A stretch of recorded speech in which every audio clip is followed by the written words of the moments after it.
I'm Ivy, 28 years old, and if you asked my extended family to describe me, they'd probably say something like the quiet one or the niece who's always working. But I've never made waves. I show up for holidays, bring a bottle of wine, smile through whatever chaos is going on, and leave early. That's been my rhythm for years. It works. Or at least it used to. My uncle Daryl just turned 56.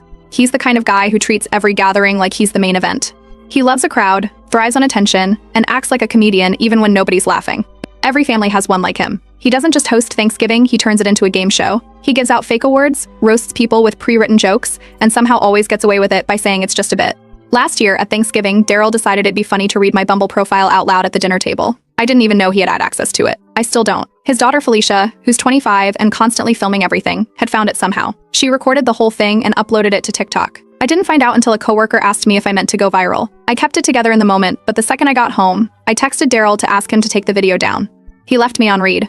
Then he replied an hour later with lighten up and a laughing emoji. I blocked Felicia. I muted most of my family. Quietly, I started distancing myself. No fight, no drama, just space. Daryl's birthday was coming up, and I already told my mother I wouldn't be going. She asked once, didn't push. I think she could tell there was a line I didn't want crossed again. Then, 2 days before the party, Daryl called me. I figured it was going to be a quick guilt trip or some last-minute pressure, but I answered anyway. First thing I asked was, "Are you on speaker?" He chuckled. "No, go ahead. Just you and me." I believed him.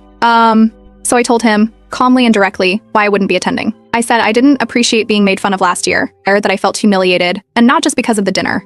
That video had nearly gotten me pulled into a formal HR conversation at work because it got back to a client. I told him I didn't want to be in an environment where people don't respect boundaries.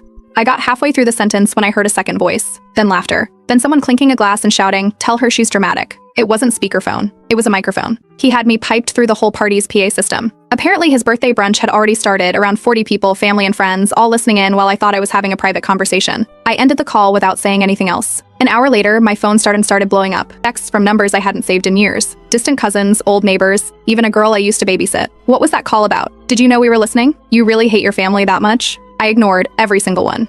Then came the voicemails. One from Felicia, all giggles, saying you actually made it more fun this year, so thanks for the content. One from my Aunt Laura, saying I embarrassed Daryl on his birthday and should apologize for ruining the vibe. One from my dad, surprisingly quiet, just saying, "We'll talk later." I blocked Felicia again. She must have used a different number or made a new account. I didn't respond to anyone else. Not because I didn't have anything to say, because I didn't want to be baited into a circus. I knew if I said one word, it'd be screenshotted and passed around. I'd become the entertainment again.